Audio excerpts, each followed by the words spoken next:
Hi friends, this is FirearmPop, and I'm here with another edition of the Armed Citizen Stories. And this month's stories is coming right out of Concealed Carry magazine, and they're called, in this magazine, True Stories. So, without further ado, let's get going here. Nevada senior citizen foils home invasion. Having been the victim of a recent burglary, a retired Las Vegas physician took no chances. When he went to investigate strange noises in his house, he took up a pistol and was glad he did, as he was confronted by 3 young males who had broken into the house. Fearing for his life, he fired on the intruders, one of whom died of gunshot wounds in the physician's backyard, while the other 2 fled. It was the second time in 3 days that a firearm had been used to foil a Las Vegas home invasion. The defending homeowners were not charged in either incident. And this is out of the Washington Times in Washington, D.C. Well, that's an interesting place. Washington State store clerk stops store robbery. A Seattle convenience store clerk was visited by 2 men about 10 p.m. one night. One of the men stayed in front of the door while he pulled a gun and announced the robbery. The clerk thought the robber's gun didn't look quite right, so he calmly drew his own pistol on the pair. Both would-be robbers immediately fled the store, and that was in Portland, Oregon. Armed Texas homeowner stops burglary, captures burglar. Alerted by his barking dog that something was amiss, a Houston man armed himself with a gun and investigated the commotion. He found 6 men trying to break into his home. The homeowner kept one burglar at gunpoint until police arrived. The others fled, but 2 were soon captured by police. The captured burglars between them had a knife and a fake handgun. Houston, Texas. Fake handguns get you more trouble than a real one. Mississippi store owner shoots double-dipping robber. An armed robber entered a convenience store in Bassfield and shot the owner in the leg in the course of robbing him, after which the robber left the store. Not satisfied with his haul, the robber returned to the store a short time later for what he thought was the rest of the money. This proved to be a serious error in judgment on the part of the robber. The wounded owner had armed himself with a handgun since the robber had left, and on his return, the owner shot him multiple times, killing him. Armed Alabama customer stops armed robbery. An armed citizen was shopping at a Mobile dollar store when he saw a masked gunman holding a gun to the head of a kneeling employee. Realizing a robbery was in progress, the armed citizen drew his legally carried gun and fired on the robber, hitting him and ending the robbery. News reports quoted the family of the 18-year-old robber, who was out on bond for robbing another Mobile business a month before, as being upset that the armed citizen shot the suspect, declaring he had no right to be shooting people and should have just left the store. Police have a different view, saying the citizen was justified in his actions, and that was in Mobile, Alabama. Yeah, no right to shoot him.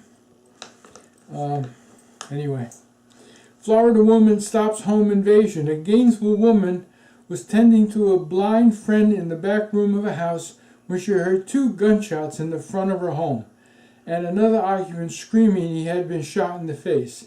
Taking up a pistol, as she went to investigate, she encountered 2 men, one armed and pointing his gun at her. She opened fire, hitting the armed man in the groin. Both suspects fled, with the wounded man collapsing in the front yard. He was found by responding police. Gainesville, Florida. Amen. Armed Georgia store manager stops armed robbery. A manager of a Douglasville convenience store. Here we go. Convenience store, convenience store, convenience store. Folks, I've got myself a new habit that before I go in a convenience store, I do a walk by. I walk by the front and I watch what's going on inside. They're just that and liquor stores. Not that I infrequently go to a liquor store, but when and if I do, that in convenience stores, I do a walk by before I walk in the door, assess what's going on. If everything looks normal, I enter. If not, I'll stay behind. They are felon magnets. These people think they can go there and get rich quick, and they're just targets. And I don't want to be or walk in the middle of something that's going on. Anyway, let's continue on here. Armed Georgia store manager stops armed robber. A manager of a Douglasville convenience store was in the office doing paperwork when a robber pepper sprayed him, put a gun to his head, and demanded he open the store safe, all the while threatening to kill him.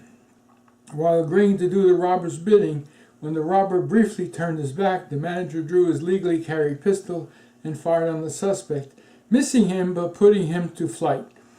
The happy ending turned sour when the chain store's manager fired him for violating their no guns policy. The store manager says he knew of the policy but carried anyway after a clerk was killed in a robbery at the same store several years ago. The manager is protesting his firing. Store management refuses to comment. And that was in Atlanta, Georgia. There are a lot of stores that have that policy. I'm not going to go there. We're not going to discuss that one. But if I was working in a store with the no gun policy, I'd have to rethink my whole issue. Wheelchair-bound Tennessee jeweler shoots armed robber. Two men entered a colored jewelry store intended on robbing the place. While one customer asked about merchandise, the other jumped over the counter and stole money from the back room. The store owner, confined to a wheelchair but still capable of self-defense, drew his legally carried pistol and shot one robber in the stomach, causing both to flee. Police responded quickly to the scene and apprehended both suspects. The store owner was uninjured. That was in Knoxville, Tennessee. Anyway, great stories. Once again, convenience stores. Do a walk by. Get into the habit. It's not tough. Takes a minute. Okay, not even. Just walk by, look in the window, make sure everything looks normal, and then you can go in. That could save you a lot of grief. You may want to go in anyway, but this time holding a weapon in your hand. But only when you see somebody's life being threatened. I constantly tell myself that I will never draw my gun until I see blood, somebody's blood, which is kind of a sad statement, because I'm not going to go in and shoot somebody when they may not even have a weapon on them or have a toy gun or so. I keep that in the back of my mind. I never use or even draw my weapon until I see blood. Anyway, I hope you enjoyed these stories. I hope we learned something every time we hear these stories. That's the purpose of doing it. And as always, this is FirearmPop. You be safe out there, and God bless. Bye now.